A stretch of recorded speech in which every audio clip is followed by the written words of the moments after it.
I am Clara, Lucas's wife. Everything started to go wrong when my husband's health declined, and my father-in-law, Gregory, began using that as an excuse to take control over every aspect of our lives. He never knew what boundaries meant. From interfering with our meals and finances, now even to our medical decisions, he wanted to dictate everything. Gregory constantly called, demanding updates on Lucas's condition. He interfered with the treatment plan as if he were a doctor. Then, he brazenly declared that from now on, he would oversee all medical decisions. One damp morning, when we arrived at the hospital for a follow-up appointment, the atmosphere in the waiting room was thick with unease. Everything seemed normal until I saw Gregory, Lucas's father, standing still near the examination room door, as if he had been waiting for us. I froze for a moment when I recognized him. He hadn't informed us, nor had he mentioned attending today's appointment. My heart pounded in my chest as I wondered why he was here. An anxious feeling quickly surged within me. I stood motionless, unsure of what to do, while Lucas quietly walked beside me, his gaze distant as if trying to understand what was happening. Before I could react, Gregory walked toward us, his eyes cold and full of determination. "Clara," he said hoarsely, "this is Lucas's medical power of attorney. I want the right to oversee my son's health." At that moment, he handed me a document. My hands trembled as I took it. It felt like something was wrong, as though I was holding something that didn't belong to me. I glanced at it, and for a split second, the world stopped. On the paper was Lucas's signature, but it didn't look like his handwriting. A deep sense of unease crept into my mind. Then Lucas suddenly stopped and looked at the paper without saying a word. He picked it up, his eyes becoming hazy. "Clara, this isn't my signature," Lucas said, his voice hoarse, his eyes wide with shock. I felt a chill run through my entire body. I couldn't put my feelings into words, only that the truth I wasn't ready to accept had now unfolded before me. Gregory, Lucas's own father, had done something terrible, something I never imagined. He forged Lucas's signature to gain control over his treatment. "Dad, what are you doing?" I couldn't hold back, my voice breaking, my eyes blazing. "Did you forge your own son's signature?" Gregory simply shrugged, completely unrepentant. "I just want to make sure my son is being properly cared for. He has the right to know what's going on with his health." His words felt like a slap in the face. I couldn't believe what he was saying. Holding the paper in my hand, I felt a lump in my throat. The world spun around me, and all I could do at that moment was take a deep breath and try not to let my anger consume me. "This can't go on any longer," I said, my voice trembling with anger and disappointment. "You've gone too far, Gregory." I turned to Lucas, his eyes filled with dismay, as if he couldn't believe what his father had done. After a moment of silence, I looked into his eyes and said, "We have to do something, Lucas. We can't let this go." Without another word, I took the paper and walked out of the waiting room, never looking back at Gregory again. My anger was at its peak when I arrived at the lawyer's office. Without hesitation, I handed them the forged power of attorney. Neither Lucas nor I could believe what had just happened. But now we had one task: to stop Gregory's despicable actions, even if it meant facing him in a long and difficult legal battle. The investigation results were no surprise. It was an outright case of forgery. Gregory, the man I once trusted, had revealed his true nature, a manipulator willing to do anything to control his son's life and ours. As I stepped out of the lawyer's office, the pain was still there, but there was also a newfound determination within me. We would not let Gregory destroy our lives any further. We could no longer remain silent. The truth about Gregory forging Lucas's signature was now undeniable, and I could not allow him to continue controlling our lives. After gathering all the evidence of his unlawful actions, I immediately submitted everything to the hospital's legal department. The tension was overwhelming, as if we were standing on the edge of an unavoidable battle. Immediately, I received a call from the hospital's legal department.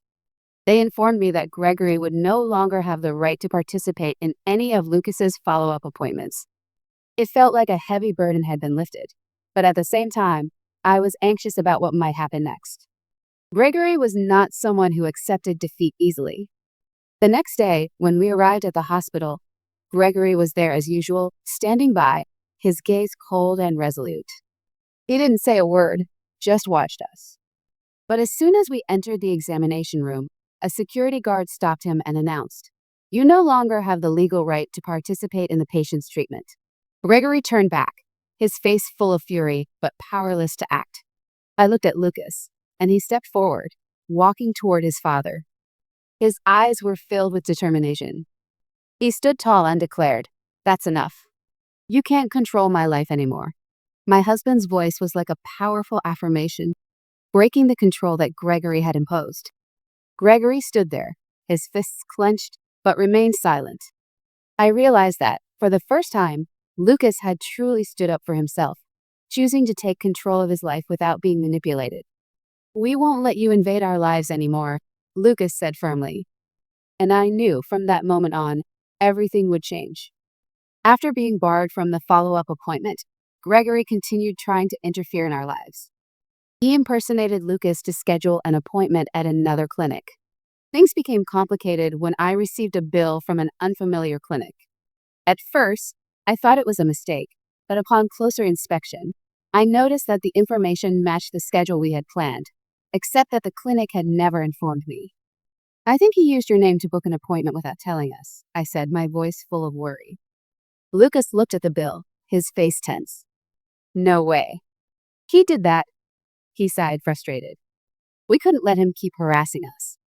I contacted the clinic and discovered that Gregory had used a forged referral letter to register under Lucas's name. I decided to go to the clinic immediately to resolve the issue. When I arrived, I brought all the necessary evidence: the fake referral letter, the bill, and the notice from the previous hospital. I requested that the appointment registered under Lucas's name be canceled and that the information be updated to ensure Gregory could no longer interfere with his treatment. After reviewing the documents, the clinic agreed to cancel the appointment and warned that Gregory no longer had access to any of Lucas's medical appointments. When I got home and told Lucas, he looked at me, eyes full of emotion. "You did the right thing, Clara." I can't believe he went that far, but we won again. Despite lingering worries, I felt relieved knowing Gregory could no longer easily interfere in our lives. Still, we knew the road ahead was long, but with determination, we would not allow him to control our lives anymore. But things didn't end there. One morning, I received a notice from the insurance company about changes to Lucas's insurance information. I opened the letter and saw, "The emergency contact and secondary approver information have been updated. Name, Gregory."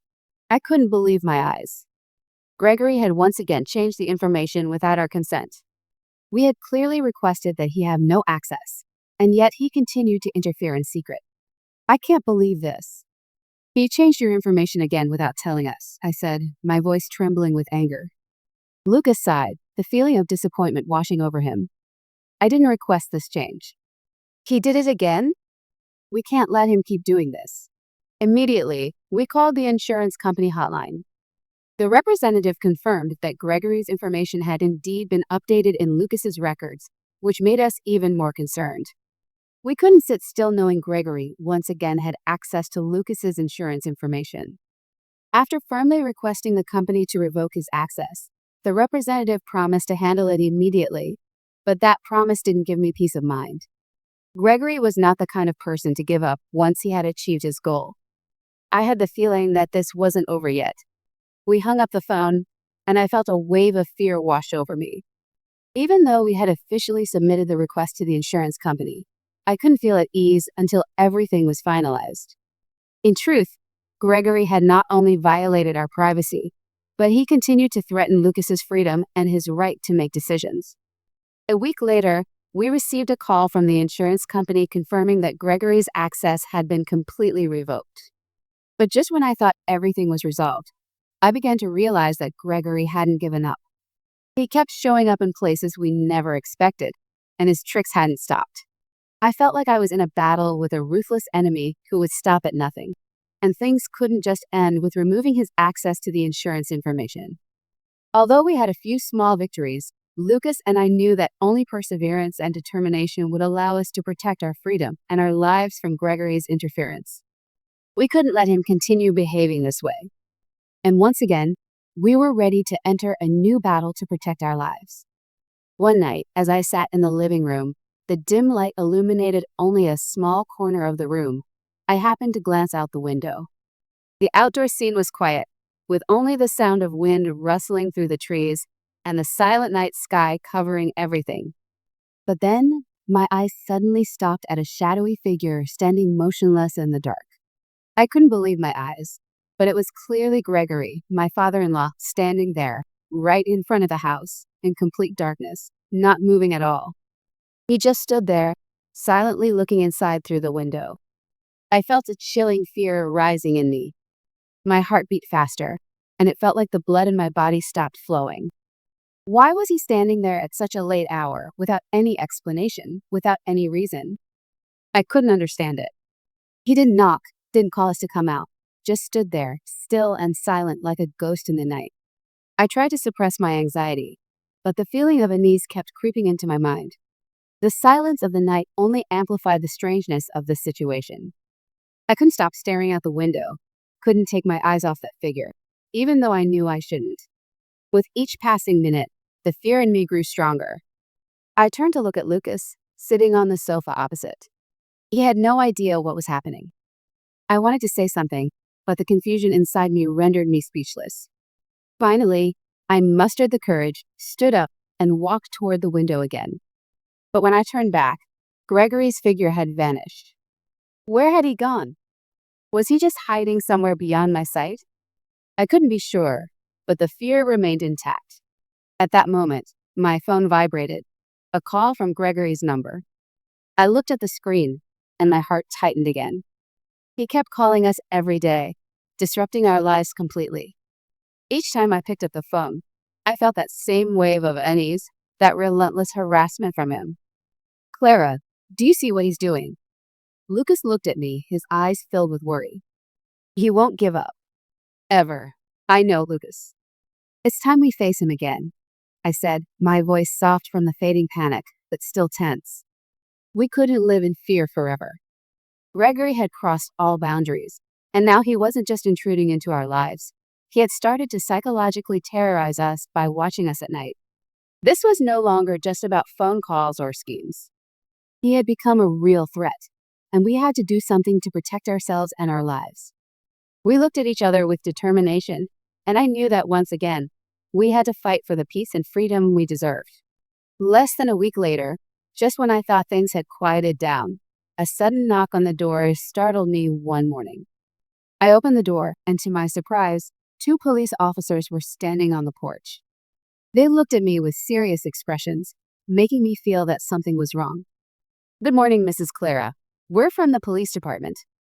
We received a report from Mr. Gregory, your relative, regarding an incident here, one of the officers said, his voice calm, but carrying a clear sense of urgency. I stood frozen, feeling as if everything had collapsed in an instant. What had Gregory done now? I tried to stay calm, but the frustration within me kept rising. What did he report? I asked, trying to keep my emotions in check. He stated that there was a situation posing a danger in your household, and he was concerned about the health and safety of you and your husband. The officer continued to explain. My heart tightened. This call was definitely not the first. This is the 3rd time my husband and I have been harassed like this, and all the accusations are slanderous, I replied, my voice tense. He is using the law as a tool to interfere in our lives. The police officer remained silent for a moment, then nodded, took notes, and finally offered an apology. We'll verify the information and won't follow up further without evidence. However, we advise you to report any issues to us immediately. When the police left, I stood there, my heart in turmoil. Gregory was at it again, doing everything he could to upend our lives. Each day, he became more cunning and manipulative in exploiting the legal system to attack us. He didn't stop at interfering in our personal lives. Gregory began targeting Lucas's work as well. One morning, while I was preparing breakfast for the family, Lucas's phone suddenly rang. I saw his name light up on the screen, but the voice on the other end made me uneasy.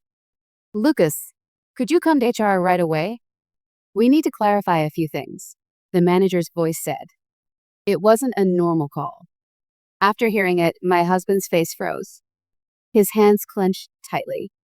"What's going on?" he asked, his voice full of concern.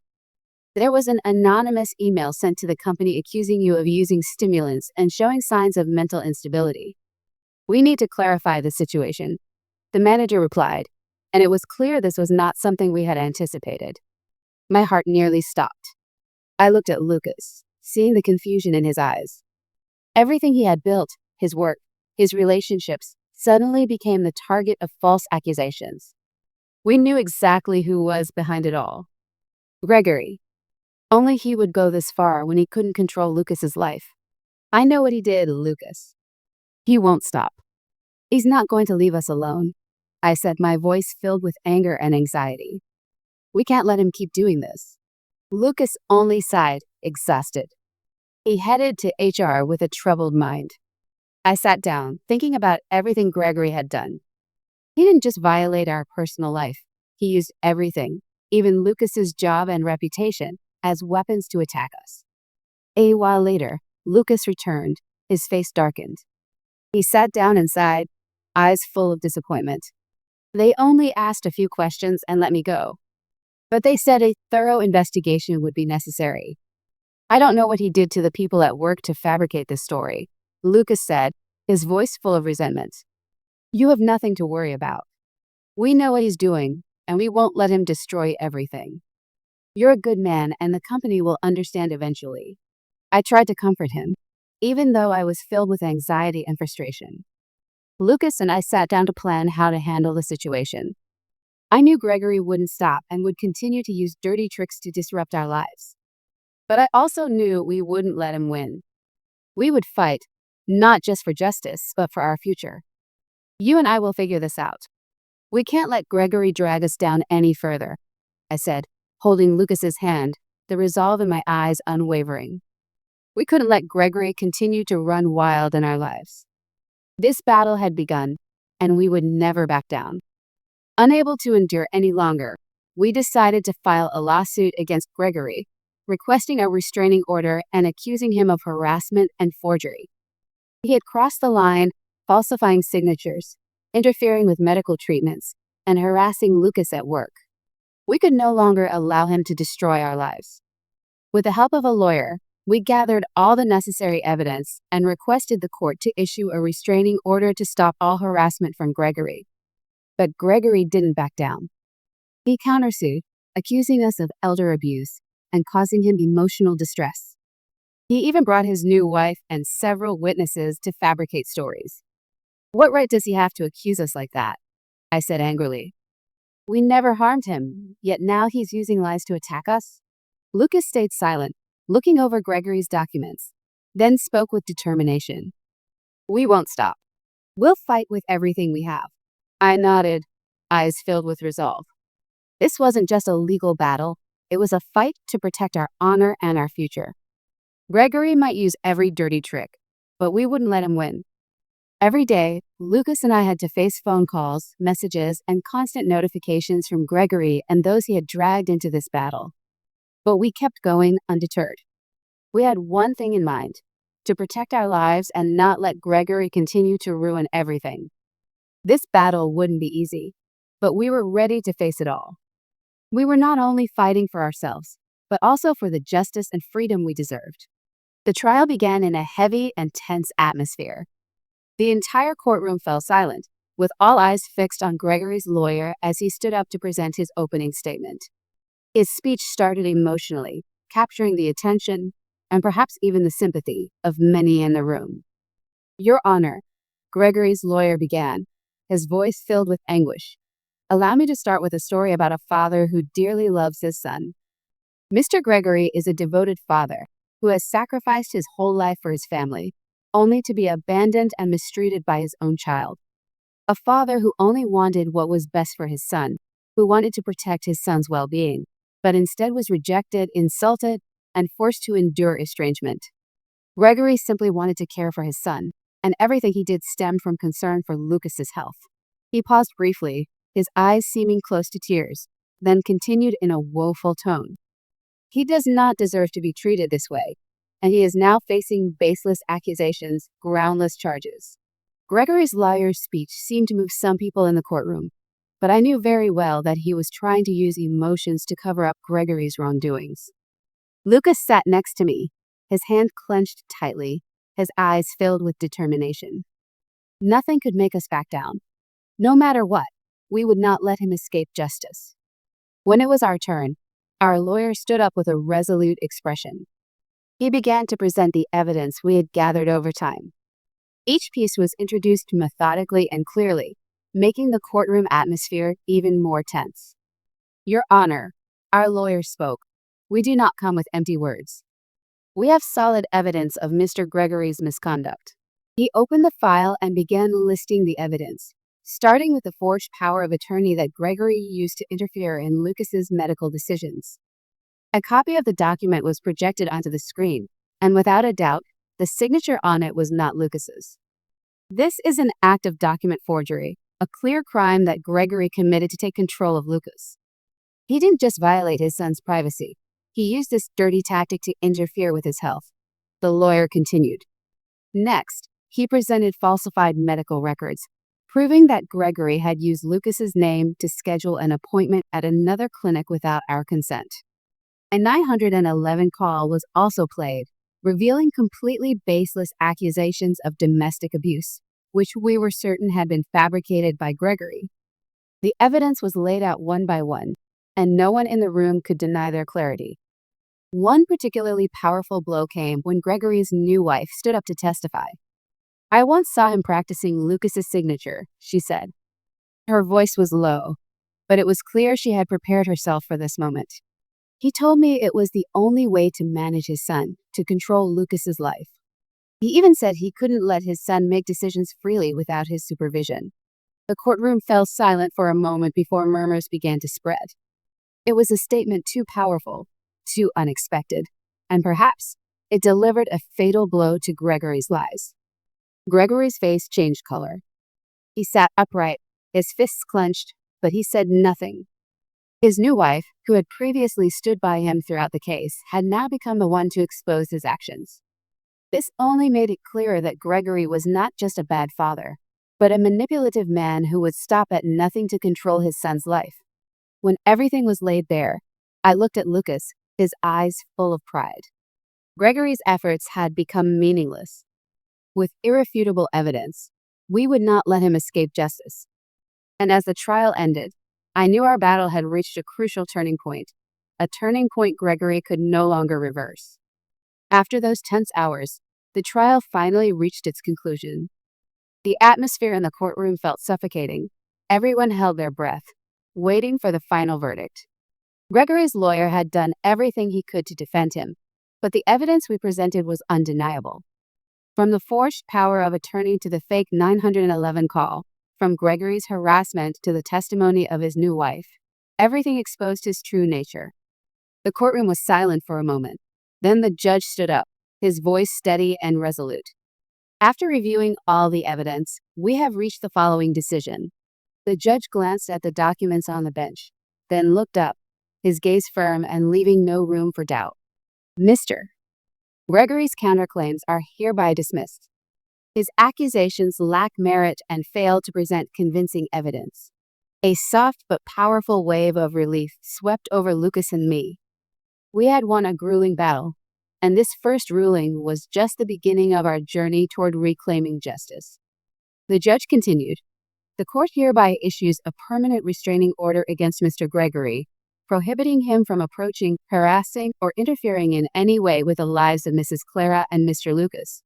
As those words rang out, I felt a massive burden lift from my shoulders. All of Gregory's dirty efforts, from meddling in medical decisions to his pointless harassment, had now been officially forbidden. It felt as though I had regained control over my life, and over Lucas's life too. But it wasn't over yet. The judge went on, and this time, his tone was more stern than ever. The court also acknowledges a series of acts of forgery, threats, and harassment committed by Mr. Gregory during this entire period. These actions are unacceptable and constitute serious violations of the law. Once again, it felt as though a dark cloud had dissipated. The long days of anxiety, fear, and helplessness in the face of Gregory's behavior had finally borne fruit. I no longer had to live under constant threat. The court had acknowledged the wrongdoing, and that brought me comfort and renewed faith in the triumph of justice. Finally, the judge closed the case with a significant declaration. The court decides to refer this case to the prosecutor's office for further investigation due to clear signs of serious criminal offenses, including document forgery and abuse of authority for the purpose of manipulation and control. The prosecutor will review and determine the appropriate criminal charges against Mr. Gregory. That final statement was a crushing blow to Gregory. He was not only banned from interfering in our lives, but now faced potential criminal prosecution for the offenses he had committed. This was a major victory, not just because we had reclaimed our freedom, but because Gregory would finally have to face the consequences of his actions. "It's all over now, Clara," Lucas whispered, and I could hear the peace in his voice. "Yes, it's all over," I replied, and together, we walked out of the courtroom, for the first time in many months, feeling truly free. After the trial, Gregory lost all power, honor, and respect within his family. His new wife divorced him, his friends turned their backs on him, and even his relatives cut ties. As for Lucas and me, we sat on the porch of our new home, hand in hand, for the first time without worry. I whispered to my husband, "It's all over. We are truly free."